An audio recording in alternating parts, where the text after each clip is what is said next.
രാഷ്ട്രീയ നിരീക്ഷകരായിട്ടുള്ള എം ജയചന്ദ്രനും ഒപ്പം ശ്രീ എൻ ശ്രീകുമാറും നമുക്ക് ചേരുന്നു. ആദ്യം എൻ ശ്രീകുമാർ, വലിയ വിവാദങ്ങൾ, ആരോപണങ്ങൾ അതിനെല്ലാം അവസാനമായി എന്ന് കണക്കാക്കപ്പെടുന്നുണ്ടോ?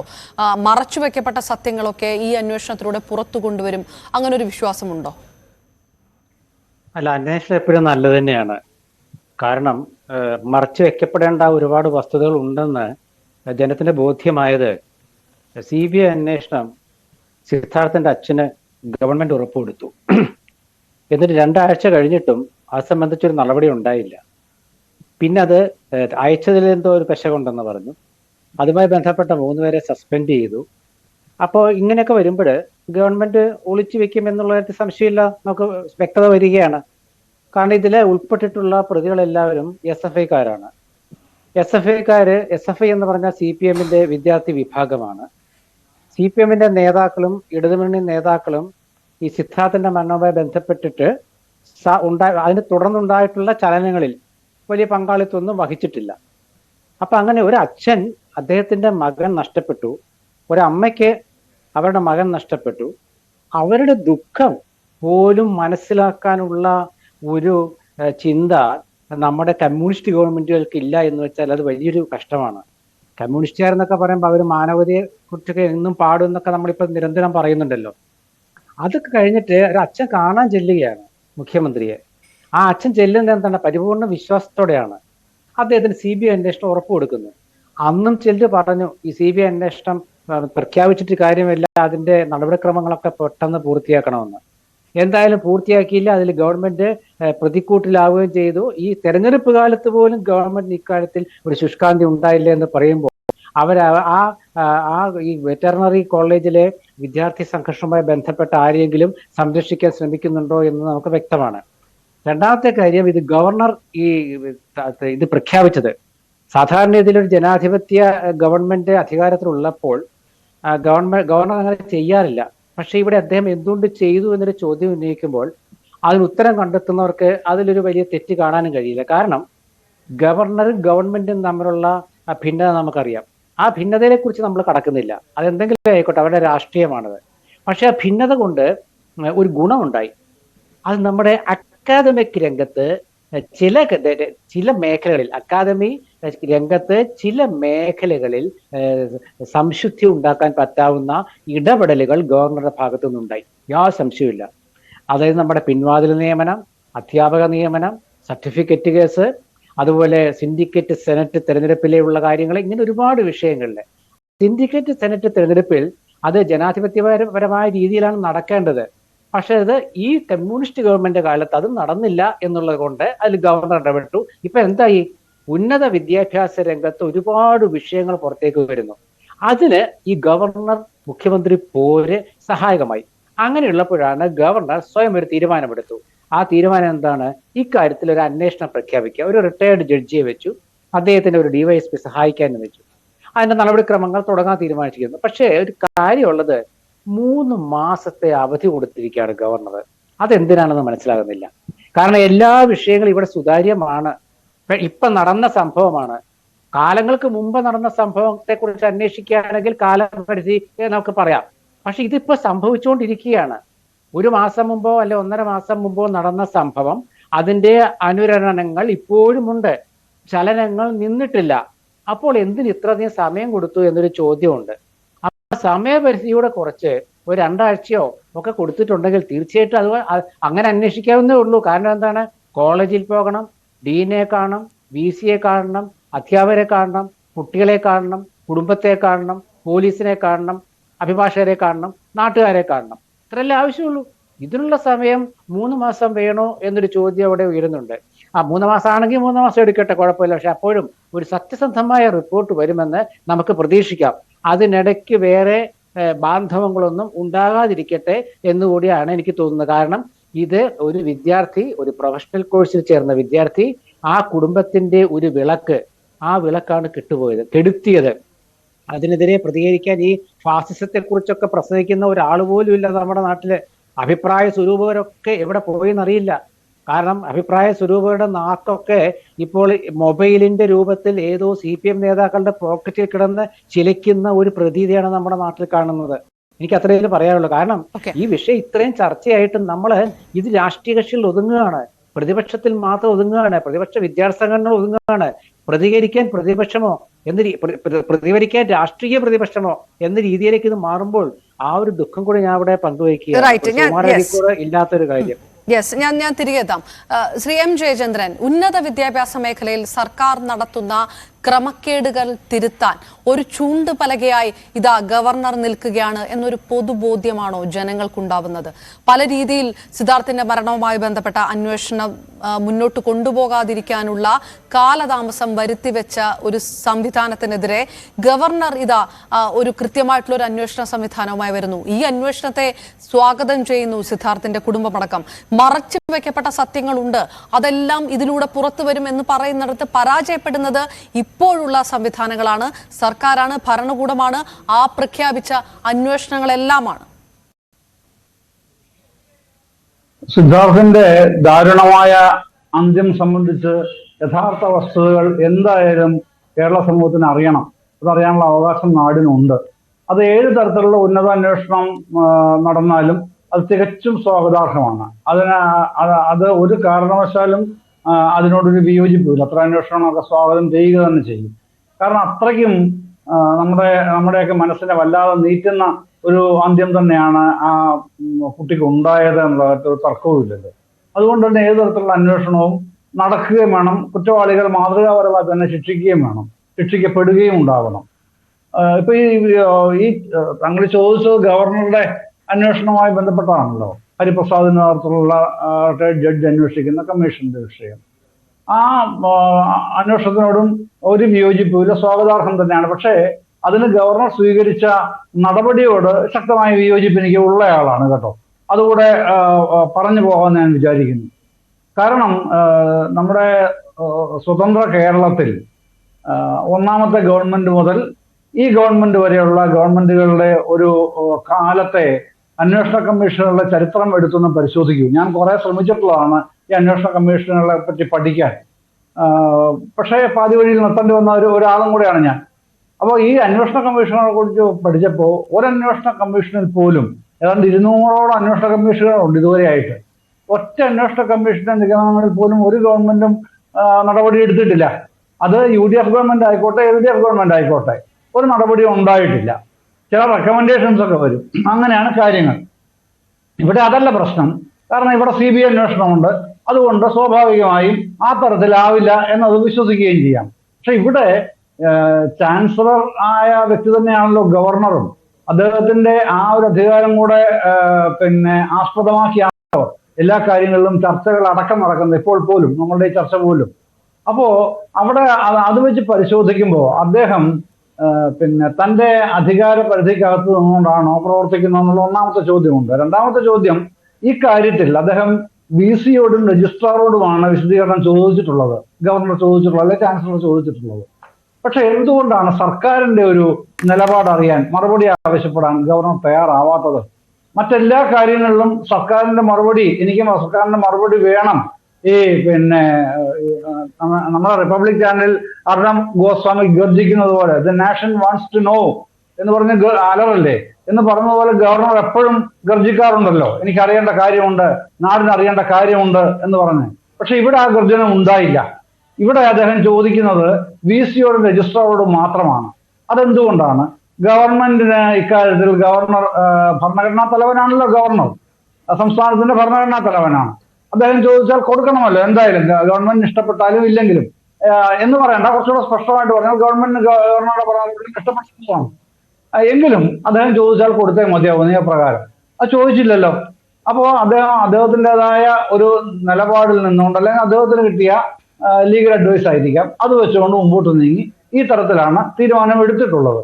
ആ തീരുമാനത്തിലാണ് ഇപ്പോൾ ഇനി അന്വേഷണ കമ്മീഷൻ നിയമിക്കപ്പെടാൻ പോകുന്നതും അന്വേഷണങ്ങൾ നടക്കാൻ പോകുന്നതും. അത് തന്നെ എന്തിനാണ് ഈ കാലാവധി ഇങ്ങനെ വലിച്ചു നീട്ടി കൊടുത്തിരിക്കുന്നത്? അതിപ്പോ ശ്രീകുമാരൻ സൂചിപ്പിച്ചല്ലോ ഈ ചർച്ചയിൽ തന്നെ. അതെന്തിനാണ് അത്രയും നീട്ടിക്കൊടുത്തിരിക്കുന്നത്? ഇതിൻ്റെ അകത്ത് ഈ ഹിഡൻ ആയിട്ടുള്ള മറ്റെന്തെങ്കിലും കാര്യങ്ങൾ ഉണ്ടെന്ന സംശയം എല്ലാവർക്കും ഉണ്ട്, നമുക്കെല്ലാവർക്കും ഉണ്ട്. പക്ഷെ ആ ഹിഡൻ ആയിട്ടുള്ള കാര്യങ്ങൾ പോലും ഒരു അന്വേഷണത്തിൽ, പ്രത്യേകിച്ചും ഒരു ഹൈക്കോടതി റിട്ടയർഡ് ജഡ്ജിനെ സംബന്ധിച്ചോളം അത് അന്വേഷിച്ച് പുറത്തു കൊണ്ടുവരുന്നതിന് ഒരു പ്രയാസവും ഉണ്ടാവില്ല എന്നുള്ളത് നമുക്ക് എല്ലാവർക്കും അറിയാം. അതിൻ്റെ അകത്ത് ഈ 1 മാസം ധാരാളം മതിയാവും. അതിന് 3 മാസം എന്തിനാണ് അത് അറിഞ്ഞുകൂടാ. അതിൻ്റെ അകത്ത് എന്താണ് വെസ്റ്റേൺ ഇൻട്രസ്റ്റ് എന്നുള്ളത് നമുക്കിപ്പോൾ പറയാൻ കഴിയില്ല. പക്ഷേ ദിവസങ്ങൾ കഴിയുമ്പോൾ അത് അറിയുമായിരിക്കാം, അല്ലെങ്കിൽ അപ്പം നാളെ ചർച്ച ചെയ്യുമായിരിക്കാം. ഏതായാലും അത്തരത്തിലുള്ള കാര്യങ്ങളുണ്ട്. പിന്നെ CBI അന്വേഷണത്തിൽ ഒരു അനാവശ്യമായ കാലതാമസം വരുത്തി വെച്ചു എന്നുള്ള നിലയിൽ വ്യാപകമായ ചർച്ചകളുണ്ട്. ഇപ്പോഴും ആ ചർച്ചയുണ്ട്. അതിൻ്റെ അകത്ത് സംഭവിച്ചത് 9-ാം തീയതി അപേക്ഷ കൊടുത്ത അന്ന് തന്നെ നോട്ടിഫിക്കേഷൻ ഇറങ്ങുന്നുണ്ട്. നോട്ടിഫിക്കേഷൻ ഇറങ്ങിയ എന്താ അർത്ഥം? നോട്ടിഫിക്കേഷൻ ഇറങ്ങിയ അതിന്റെ അർത്ഥം അന്വേഷണത്തിന് നടപടി തുടങ്ങി എന്നുള്ളതാണ്. പിന്നീട് അത് ആ നോട്ടിഫിക്കേഷന്റെ കോപ്പി തന്നെയാണ് CBI ഹെഡ്ക്വാർട്ടേഴ്സിലേക്ക് പോകുന്നത്. പക്ഷെ പ്രൊഫോമയുടെ കാര്യത്തിൽ കാലതാമസം വരുത്തി. ഉദ്യോഗസ്ഥ തലത്തിലാണ് കാലതാമസം ഉണ്ടായത്. അതിന് മുഖ്യമന്ത്രി അഭിനന്ദനത്തോടുള്ള മുഖ്യമന്ത്രി തന്നെ ഹോം സെക്രട്ടറിയോടാണ് ഇപ്പോൾ റിപ്പോർട്ട് ആവശ്യപ്പെട്ടിരിക്കുന്നത്. ആ തരത്തിലുള്ള അന്വേഷണങ്ങൾ അവിടെ നടക്കുന്നുണ്ട്. അതിന്റെ ഭാഗമായിട്ടാണല്ലോ പ്രാഥമികമായി 3 പേരെ സസ്പെൻഡ് ചെയ്ത് മാറ്റി നിർത്തിയിരിക്കുന്നത്. അപ്പൊ അതുകൊണ്ട് ഈ ഒളിച്ചു വെക്കാൻ എന്തെങ്കിലും ഉണ്ട്, അല്ലെങ്കിൽ തെളിവ് നശിപ്പിക്കാനാണ് എന്നുള്ള വാദഗതിയോട് ഒരു അന്വേഷണ സംഘം, പ്രത്യേകിച്ചും CBI പോലെ അവരുടെ എക്സലൻസ് എപ്പോഴും തെളിയിച്ചുകൊണ്ടിരിക്കുന്ന സംഘത്തോട് പിന്നെ തെളിവ് നശിപ്പിച്ചാൽ അവർക്കത് കണ്ടെത്താൻ കഴിയില്ല എന്ന് കുറ്റാന്വേഷണത്തിൽ, ആധുനിക കുറ്റാന്വേഷണം വിശ്വസിക്കുന്ന അറിയുന്ന ആർക്കും ശ്രീ എം ജയചന്ദ്രൻ, ഞാൻ തിരികെ എത്താം. ഈ സിദ്ധാർത്ഥിന്റെ കുടുംബമടക്കം ഉയർത്തുന്ന പ്രതിഷേധവുമായി ബന്ധപ്പെട്ട് ഗവർണറുടെ നിലപാടിൽ അവർ പ്രകടമാക്കുന്ന ഒരു സ്വീകാര്യതയുണ്ട്. അതാണ് ഈ പൊതുബോധ്യമായി വരുന്നത്. ആ വിഷയത്തിലേക്ക് വരുന്നതിന് മുമ്പ് താങ്കൾ പറഞ്ഞ ഒരു വിഷയമുണ്ടല്ലോ, അത് ഞാൻ ശ്രീകുമാർ, സിദ്ധാർത്ഥന്റെ മരണം എന്നുള്ളതിനപ്പുറത്തേക്ക്, അല്ലെങ്കിൽ അതിന് മറ്റൊരു വശത്ത് ചില രാഷ്ട്രീയമുണ്ട് ഈ വിഷയത്തിനകത്ത് എന്നുള്ളൊരു കാര്യം കൂടിയാണല്ലോ ശ്രീ എം ജയചന്ദ്രൻ പറഞ്ഞു വരുന്നത്. അത് നേരത്തെ താങ്കൾ പറഞ്ഞതുപോലെ സർക്കാരും ഗവർണറും ഗവൺമെന്റും തമ്മിലുള്ള ഒരു ഭിന്നത മാത്രമല്ല, ഗവർണറും SFI അടക്കമുള്ള സംഘടനയുമായിട്ടുള്ള ഒരു ഭിന്നത കൂടി ഇതിനകത്തുണ്ട്. ഈ ഒരു വിഷയം നടക്കുമ്പോൾ ഒരു സമാന്തരമായിട്ടുള്ള ഒരു ഭരണകൂടമാണ് താൻ എന്നൊരു പ്രതീതി സൃഷ്ടിക്കാൻ ഗവർണർ ശ്രമിക്കുന്നു. എന്തുകൊണ്ട് സർക്കാരിന്റെ നിലപാടിലേക്ക് കടക്കില്ല? ഈ 1 മാസം കൊണ്ട് പോലും അന്വേഷണം പരിപൂർണമാക്കാൻ കഴിയും സാങ്കേതികമായിട്ട് എന്നുള്ളൊരു വിലയിരുത്തലൊക്കെ വരുന്ന സാഹചര്യത്തിൽ പോലും 3 മാസം എന്നൊരു രീതിയിലേക്ക് കടക്കുന്നു. അതായത് ഇതിലൊരു രാഷ്ട്രീയ പ്രഹസനം ഉണ്ടാകുന്നുണ്ട് എന്ന് ഒരു വശത്ത് നിന്ന് വിലയിരുത്താൻ കഴിയില്ലേ? സ്വാഭാവികമായിട്ടും നേരത്തെ പറഞ്ഞ ആ ഗവർണർ ഗവൺമെന്റ് ഭിന്നതയുമായി ബന്ധപ്പെട്ട് ഉയർന്നിരിക്കുന്ന ഒരുപാട് കോണ്ടക്സ്റ്റുകൾ ഉണ്ടല്ലോ, അതിനകത്ത് കോൺഗ്രസ് അടക്കമുള്ളവർ എടുത്ത നിലപാടുകളുമുണ്ട്. ആ ചില സാഹചര്യങ്ങൾ ഒരുപക്ഷെ കൂട്ടിച്ചേർത്ത് വായിക്കപ്പെടില്ലേ? അല്ല, പറഞ്ഞ ഈ വിഷയവും മറ്റ് അക്കാഡമിക് വിഷയങ്ങളും തമ്മിൽ വലിയ വ്യത്യാസമുണ്ട്. ഇതൊരു കുട്ടിയുടെ ജീവൻ പോയ പ്രശ്നമാണ്. അപ്പൊ അതുകൊണ്ടാണ് ഞാൻ പറഞ്ഞത് 3 മാസം എന്ന് പറയുന്നത് കുറച്ച് നീണ്ടുപോയി എന്ന് എനിക്കൊരു അഭിപ്രായമുണ്ട്. കാരണം ഇത് കാലികമാണ്. ഇത് മുമ്പ് കഴിഞ്ഞുപോയ സംഭവങ്ങളോ തിരശ്ശീല വീണിട്ട് അടഞ്ഞിടുന്നതൊന്നുമല്ല. ഇതിപ്പോഴും കാലികമാണ്. അതുകൊണ്ടാണ് ഞാൻ പറഞ്ഞത് 3 മാസം എന്തിനാണെന്ന് ചോദിച്ചത്. അതിന് അന്വേഷണ കമ്മീഷൻ അവരുടേതായ ന്യായം ഉണ്ടായിരിക്കാം, അല്ലെ ഗവർണർക്ക് അദ്ദേഹത്തിൻ്റെതായ ന്യായം ഉണ്ടായിരിക്കാം. ഇവിടെ എന്താണ് ഗവർണറെ സമാന്തരമായിട്ട് പോകുന്നു എന്ന് ഞാൻ കരുതുന്നുണ്ട്. കാരണം ഗവർണർ സമാന്തരമായിട്ട് പോകാനുള്ള കാരണം എന്താണ്? ഗവർണർ എന്ന് പറയുന്നത് കേന്ദ്ര ഗവൺമെന്റിന്റെ പ്രതിപുരുഷനാണ്. കേന്ദ്ര ഗവൺമെന്റ് ഭരിക്കുന്നത് BJP ആണ്, കേരളം ഭരിക്കുന്നത് കമ്മ്യൂണിസ്റ്റ് പാർട്ടികളാണ്. അപ്പൊ BJPയുടെ പ്രതിപുരുഷനാണ് യഥാർത്ഥത്തിൽ ഗവർണർ. അപ്പൊ അവരും കമ്മ്യൂണിസ്റ്റും BJPയും തമ്മിലുള്ള ബന്ധമോ അല്ലെങ്കിൽ വഴക്കോ ഒക്കെ അവിടെ ഒരു വിഷയമായി വരികയാണ്. ഇവിടെ ഗവർണറും SFIയും തമ്മിലും പ്രശ്നമുണ്ട്. കാരണം ഗവർണറെ വഴിയിൽ തടയുക എന്ന് വെച്ചാൽ അത് നമ്മുടെ ജനാധിപത്യ ക്രമത്തിൽ അതൊക്കെ നടക്കും. പക്ഷേ ആ ഗവർണർ പറഞ്ഞ കാര്യമുണ്ട്, എന്നെ തടയാൻ ഗവൺമെന്റ് കൂട്ടുനിൽക്കുന്നു എന്നാണ് പറഞ്ഞത്. അവിടെയാണ് വിഷയം. അതൊരു ഒരു വിദ്യാർത്ഥി സംഘടനയുടെ വിഷയമായിട്ട് മാത്രമല്ല ഗവർണർ കണ്ടത്, എന്നെ തടയാനായിട്ട് ഗവൺമെന്റ് കൂട്ടുനിൽക്കുന്നു എന്നുള്ളതാണ്. പേരെടുത്ത് അദ്ദേഹം മുഖ്യമന്ത്രിയെ വിമർശിക്കുകയും ചെയ്തു. അങ്ങനെ ഇരിക്കുമ്പോൾ ഉണ്ടായ ഒരുപാട് സംഭവങ്ങളുണ്ട് അക്കാഡമിക് വിഷയത്തില്. ഇപ്പൊ VC-മാരുടെ കാര്യത്തില് എത്ര VC-മാരാണ് നാണം കെട്ട് പുറത്തു പോകുന്നത്? കാരണം ഈ VC-മാരുടെ ഒന്നും നിയമനം നടപടിക്രമങ്ങൾ പൂർത്തീകരിച്ചിട്ടോ അല്ലെങ്കിൽ യോഗ്യതയുടെ അടിസ്ഥാനത്തിലോ അല്ല എന്നിപ്പോ വ്യക്തമാവുകയല്ലേ. അപ്പൊ അതാ ഞാൻ പറഞ്ഞത്, അക്കാഡമിക് രംഗങ്ങളിൽ ഒരുപാട് കാര്യങ്ങളിൽ ഗവർണർ മുഖ്യമന്ത്രി വഴക്ക് സഹായമായിട്ടുണ്ട്. അത് ഗവർണർക്ക് പിന്തുണ ഉണ്ടാക്കിയോ എന്ന് ചോദിച്ചാൽ തീർച്ചയായിട്ടും ഈ അക്കാഡമിക് വിഷയങ്ങളിൽ താല്പര്യമുള്ളവരുടെ ഭാഗത്തു നിന്നും അക്കാര്യത്തിൽ അവർ ഗവർണറെ അനുകൂലിക്കും. തർക്കമൊന്നും വേണ്ടാത്ത കാര്യമാണ്. ഇവിടുത്തെ വിഷയം എന്താ സംഭവിച്ചത്? ഇവിടെ ഈ കുട്ടി മരിച്ചതിന് ശേഷവും അത് ഗവൺമെന്റിന്റെ ഭാഗത്തു നിന്നുണ്ടായ അലംഭാവം. ആ വീട് സന്ദർശിച്ചോ നമ്മുടെ മുഖ്യമന്ത്രി? ഇതുവരെ ഇത്രയും വലിയ സംഭവം നടന്നതല്ലേ, സന്ദർശിച്ചോ? ആ പിതാവ് അദ്ദേഹത്തെ പോയി കണ്ടിട്ട് CBI അന്വേഷണം ആവശ്യപ്പെടുമ്പോൾ ആ ഒരു ഉറപ്പ് എന്ന് പറയുന്നത് ഒരു അച്ഛന് ലഭിക്കുന്ന ഉറപ്പാണ്. മകൻ നഷ്ടപ്പെട്ട അച്ഛന് നമ്മളതിൽ രാഷ്ട്രീയം കാണരുത്. അത് ഏത് രാഷ്ട്രീയക്കാരും ആയിക്കോട്ടെ. അത് അവിടെ CBI അന്വേഷണത്തിൽ ഉത്തരവിടുമ്പോൾ അതിനെന്തിനാ വൈകലെന്തിനാ? CBI അന്വേഷണം ശരവേഗത്തിൽ പോയത് നമുക്കറിയാമല്ലോ, ഒരു തെരഞ്ഞെടുപ്പ് കാലത്ത് ഉമ്മൻചാണ്ടിക്കെതിരെ. അപ്പൊ CBI അന്വേഷണം പ്രഖ്യാപിച്ചാൽ പിറ്റേന്ന് പോകേണ്ടതാണ്, രീതിയിൽ അയക്കേണ്ടതാണ്. അതിന് ഉദ്യോഗസ്ഥന്മാരെ സസ്പെൻഡ് ചെയ്തിട്ട് എന്ത് കാര്യം? അതിനകത്ത് ആഭ്യന്തര വകുപ്പ് ഒരു ഉത്തരവിട്ട ഉദ്യോഗസ്ഥന്മാരെ അനുസരിക്കുന്നില്ലെന്നാണോ? എങ്കിൽ ബഹുകേമം തന്നെ ഭരണമെന്ന് പറയേണ്ടി വരും. ആഭ്യന്തര വകുപ്പ് ഇട്ട ഉത്തരവ് അത് പിറ്റേന്ന് നോക്കട്ടെ പോയോ ഇല്ലയോ എന്നുള്ളത്. എത്ര ഉപദേശകന്മാരുണ്ട് മുഖ്യമന്ത്രിക്ക്? അപ്പൊ അവർ ഇത്രയും വലിയൊരു വിഷയം, ഇത് ജനങ്ങൾ ചർച്ച ചെയ്യുന്ന വിഷയം, പത്രമാധ്യമങ്ങളും ചാനലുകളും ചർച്ച ചെയ്യുന്ന വിഷയം, ആ വിഷയത്തിൽ ഇങ്ങനൊരു CBI അന്വേഷണം വിട്ടുമ്പോൾ അന്ന് പ്രതിപക്ഷം എന്താ പറഞ്ഞത്? ഇത് അന്വേഷണം ഇട്ടുകൊണ്ട് കാര്യമില്ല എന്ന് പറഞ്ഞു. എന്നിട്ടും ശുഷ്കാന്തി കാണിച്ചില്ലല്ലോ. അപ്പൊ ഇതൊക്കെ നോക്കാൻ ഒരുപാട് പേരുണ്ടല്ലോ നമ്മുടെ ഭരണ സംവിധാനത്തില്, ആഭ്യന്തര വകുപ്പില്. അവർക്ക് ഇതൊന്നും നോക്കാമായിരുന്നില്ലേ? നിരീക്ഷിക്കായിരുന്നില്ലേ? മോണിറ്ററിംഗ് കമ്മിറ്റിയായിട്ട് ഒരുപാട് പേര്, മോണിറ്ററിംഗ് ഹെഡ്സ് ഉണ്ടല്ലോ. എന്താ അവർക്കൊന്നും ഇത് അന്വേഷിക്കാൻ പറ്റിയില്ലേ? അപ്പൊ അത് അങ്ങനെ ഒരു സാമട്ടിൽ കിടന്നോട്ടെ എന്ന് ആരെങ്കിലും ചിന്തിച്ചു എന്ന് പൊതുജനം കരുതിയാൽ നമുക്ക് കുറ്റം പറയാൻ കഴിയുമോ? കാരണം ഈ ഗവൺമെന്റിന്റെ പല ചെയ്തികളും അങ്ങനെയാണ്. SFI എന്ന വിദ്യാർത്ഥി സംഘടനയെ തള്ളിപ്പറയാത്ത മുഖ്യമന്ത്രിയും പാർട്ടി സെക്രട്ടറിയും എന്ന് പ്രതിപക്ഷം ആരോപിക്കും. അത് നമുക്കതിനൊന്നും പറയാൻ പറ്റില്ല, കാരണം അത് അവരുടെ വിദ്യാർത്ഥി സംഘടനയാണ്. പക്ഷേ ഭരിക്കുന്ന ഗവൺമെന്റിന് എല്ലാ വിദ്യാർത്ഥികളുടെയും സംരക്ഷണം ഏറ്റെടുക്കേണ്ട ബാധ്യതയുണ്ട്, എല്ലാ വിദ്യാർത്ഥികളുടെയും. അവിടെ SFI എന്നോ KSU എന്നോ ഒരു വേർതിരിവ് ഗവൺമെന്റ് കാണിക്കാൻ പാടില്ല. അതാ ഞാൻ പറഞ്ഞത്, നമ്മുടെ നാട്ടിലിപ്പോൾ സംഭവിച്ചിരിക്കുന്ന അപർണ, ഈ ഒരു കാര്യത്തില് അഭിപ്രായം പറയാൻ നമ്മുടെ നാട്ടിലിപ്പോൾ ആളില്ലാതായിരിക്കുന്നു. ഭയം കൊണ്ടാണോ എന്താണെന്ന് അറിയില്ല, അല്ലെങ്കിൽ ഇതൊക്കെ നടന്നോട്ടെ നമുക്കിൽ എന്ത് കാര്യം എന്ന് ചിന്തിക്കുന്നതുകൊണ്ടാണോ? അതുകൊണ്ട് ഇത് പ്രശ്നം എന്താ വെച്ചാൽ, ഇത് കോൺഗ്രസോ അല്ലെങ്കിൽ BJPയോ അല്ലെങ്കിൽ ഇതര പ്രതിപക്ഷ കക്ഷികളോ പറയുമ്പോഴേ ഒരു വിഭാഗം ജനങ്ങൾ അത് പ്രതിപക്ഷം പറയുന്നതാണെന്ന് കണക്കാക്കുകയാണ്. നേരെ മറിച്ച് ഈ നിഷ്പക്ഷമതികളെന്ന് നമ്മൾ സമൂഹത്തിൽ ചിലരെ കാണിക്കുന്നുണ്ടല്ലോ, അവര് പറയണ്ടേ? ഇപ്പൊ ഈ വിഷയം തന്നെ, ഇപ്പൊ CBI അന്വേഷണം ഇട്ട വിഷയത്തിൽ തന്നെ ആ അച്ഛൻ ചാനലുകളിൽ എത്രയോ ദിവസമായി വരുന്നു. അപ്പൊ ഇതിനു മുമ്പ് 1-2 VCമാർ അദ്ദേഹത്തെ സന്ദർശിച്ചിരുന്നു. എന്നിട്ട് അതിനുശേഷം അവിടെ പോയിട്ട് ആ 2 VCമാർ സ്ഥാനം ഒഴിഞ്ഞല്ലോ. അപ്പൊ എന്തുകൊണ്ടാണ് സ്ഥാനം ഒഴിയാൻ കാരണം? എന്തുകൊണ്ടാണ്? അതൃപ്തി ഉണ്ടല്ലോ, ഗവർണറുടെ ഭാഗത്തു നിന്ന് അതൃപ്തി വന്നുകൊണ്ടാണല്ലോ അവർ ഒഴിഞ്ഞത്. അപ്പൊ ഇപ്പൊ അവർക്ക് നോക്കൂ, അവർക്ക് എന്താ അവിടെ അവരുടെ ജോലി നിർവഹിക്കാൻ പറ്റുന്നില്ലേ? എനിക്കറിയില്ല, പറ്റുന്നില്ലേ? അങ്ങനെയാണെങ്കിൽ ഈ കഴിഞ്ഞ 33 കുട്ടികളെ സസ്പെൻഷൻ പിൻവലിച്ചു. ഇത്രയും ഒരു സന്ദർഭത്തിൽ ആ സസ്പെൻഷൻ പിൻവലിച്ചതിന് മതിയായ കാരണം ഇവർക്ക് ബോധിപ്പിക്കാൻ പറ്റുന്നുണ്ടാവില്ല. അപ്പൊ ഇങ്ങനെയൊക്കെ വരുമ്പോൾ ഒരുപാട് സംശയങ്ങൾ വരികയാണ്. ഈ സംശയങ്ങൾ ദൂരീകരിക്കാൻ ഗവർണറുടെ ഭാഗത്തു നിന്ന് ഒരു അന്വേഷണം വരുന്നെങ്കിൽ നല്ല കാര്യമാണ്. പക്ഷേ ഇത്ര സമയം അതിന് കൊടുക്കുമ്പോൾ അത് ഒരു ക്ഷമ പരീക്ഷിക്കലാണ് എന്നാണ് എനിക്ക് തോന്നുന്നത്. അതെ, അതിലൊരു ക്ഷമ പരീക്ഷിക്കലും അതിലൊരു പ്രഹസനമുണ്ടോ എന്നുള്ളൊരു ചോദ്യം കൂടെ ബാക്കിയാവുന്നു. പക്ഷെ അതിനുള്ള ഒരു സാഹചര്യമല്ല ഇപ്പോൾ. ശ്രീ M ജയചന്ദ്രൻ, ഇതിനകത്ത് ഗവർണറുടെ നിലപാടുകൾ, അത് ഗവൺമെന്റുമായിട്ടുള്ള നിലപാടുകൾ, അതിനകത്ത് ഉയർത്തപ്പെട്ട രാഷ്ട്രീയ പ്രേരിതമായിട്ടുള്ള അദ്ദേഹത്തിന്റെ നീക്കങ്ങൾ, അതിൽ ഉയർന്നിരിക്കുന്ന സംശയങ്ങളും ചോദ്യങ്ങളും ഒക്കെ ഉണ്ട്. അതൊക്കെ പലതവണ ചർച്ചയാക്കപ്പെട്ടതുമാണ്. ഇത്തവണത്തെ വിഷയത്തെ അങ്ങനെ കണക്കാക്കാൻ കഴിയാത്ത ഒരു സാഹചര്യമുണ്ട്.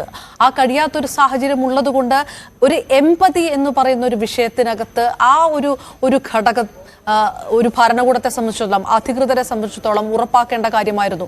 അതിലൊരു വീഴ്ച സംഭവിച്ചിട്ടുണ്ട്. അങ്ങനെയാണ് പൊതുജനങ്ങൾക്ക് തോന്നുക. അതാണ് ആ പൊതുബോധ്യം എന്ന് ഞാൻ നേരത്തെ പറഞ്ഞത്. അപർണ ചോദിച്ച ഇതേ മനോഭാവം, ഈ ഒരു തോട്ടായി ആവണം ഗവർണറെയും ഈ തരത്തിൽ പ്രേരിപ്പിച്ചിട്ടുണ്ടാവും അന്വേഷണത്തിന് എന്നാണ് ഞാൻ വിചാരിക്കുന്നത് കേട്ടോ. കാരണം ഈ ഗവർണർ എന്നുള്ള നിലയിലും ഞാനൊന്ന് ഇടപെടുന്നു. ശ്രീ M ജയചന്ദ്രൻ, എന്നോട് ക്ഷമിക്കാൻ, ഇപ്പൊ തന്നെ തിരികെ എത്താം. സിദ്ധാർത്ഥിന്റെ വീട് സന്ദർശിച്ച ശേഷം VC മാധ്യമങ്ങളെ കാണുകയാണ്. ഗവർണറായിട്ട് ഇന്ന് 4:30 അപ്പോയിന്റ്മെന്റ് ഉണ്ട്. മിനിസ്റ്ററായിട്ടും ഇന്ന് വൈകിട്ടൊരു അപ്പോയിന്റ്മെന്റ് ഉണ്ട്. അപ്പോൾ കാലത്ത് ആദ്യം ഇവിടെ വന്നു, സിദ്ധാർത്ഥൻ്റെ മാതാപിതാക്കളെ കണ്ടു, അവർക്ക് പറയാനുള്ളതെല്ലാം കേട്ടിട്ടുണ്ട്. എൻ്റെ ഭാഗത്ത് ചെയ്യാവുന്നതെല്ലാം ചെയ്യാമെന്ന് ഉറപ്പ് കൊടുത്തിട്ടുണ്ട്. നിങ്ങൾക്കറിയാവുന്ന പോലെ അന്വേഷണം അതിൻ്റെ വഴിക്ക് നിൽക്കുകയാണ്. അപ്പോൾ അന്വേഷണം ഇന്നലെ ജുഡീഷ്യൽ കമ്മീഷൻ പാസ്സായിട്ടുണ്ടല്ലോ. അപ്പോൾ വേറെ ഒന്നും ഇപ്പോൾ എനിക്ക് പറയാനൊന്നുമില്ല.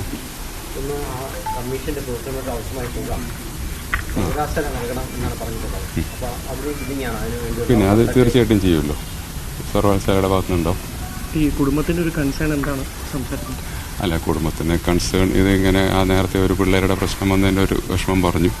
എന്തായാലും എല്ലാം ജുഡീഷ്യൽ അന്വേഷണത്തിലേക്ക് പരിധിയിൽ വന്നു കഴിഞ്ഞു. അപ്പം അന്വേഷണ പരിധിയിൽ നിൽക്കുന്ന ഒരു കാര്യത്തെപ്പറ്റി ഞാൻ ഇനിയൊന്നും സംസാരിക്കുന്നത് ശരിയല്ലല്ലോ. പിന്നെ ഞാൻ ഒരു കാര്യം ചെയ്യുന്നുണ്ട്, ഞാൻ അവിടെ ചെല്ലുമ്പോഴേക്കും വൈസ് ചാൻസലറിന്റെ സെക്രട്ടേറിയറ്റിൽ എല്ലാവരും മാറി. സിദ്ധാർത്ഥന്റെ വീട് സംബന്ധിച്ച് പുതിയ VC-യുടെ പ്രതികരണമാണ് കണ്ടത്. M. ജയചന്ദ്രൻ, ചുരുങ്ങിയ വാക്കുകൾ നമുക്ക് അവസാനിപ്പിക്കാം. താങ്കൾ പറഞ്ഞത് പൂർണ്ണമാക്കും. ഞാൻ പറഞ്ഞതാണ്, പിന്നെ ഈ ഗവർണർ എന്നുള്ള നിലയിലും ചാൻസലർ എന്നുള്ള നിലയിലും സുപ്രീം കോടതി വളരെ ശക്തമായ നിശ്ചിതമായ നിരീക്ഷണങ്ങൾ ഇദ്ദേഹത്തിനെതിരെ നടത്തിയിട്ടുണ്ട്. അതിന്റെ ഭാഗമായിട്ട് അദ്ദേഹം പല തിരുത്തലുകളും വരുത്തിയിട്ടുണ്ട്. അപ്പൊ ഗവർണർ അതിന് ബാധ്യതപ്പെട്ടവനാണ്, തിരുത്തൽ വരുത്താൻ ബാധ്യതപ്പെട്ടവനാണ് എന്ന സമൂഹത്തിന് മുമ്പിൽ ഒരു സന്ദേശം സുപ്രീം കോടതി തന്നെ ലഭിച്ചത് ഒന്ന് തിരുത്താൻ കൂടി വേണ്ടിയാവണം ഈ തരത്തിൽ ഒരു പിന്നെ സൂപ്പർ ആക്ടിവിസം കാണിക്കുന്നത് എന്നുള്ള ഒരു പ്രശ്നം കൂടെ നിൽക്കുന്നുണ്ട്. അത് മാത്രമല്ല, അതുണ്ട് എന്നാണ് ഞാൻ പറഞ്ഞത്.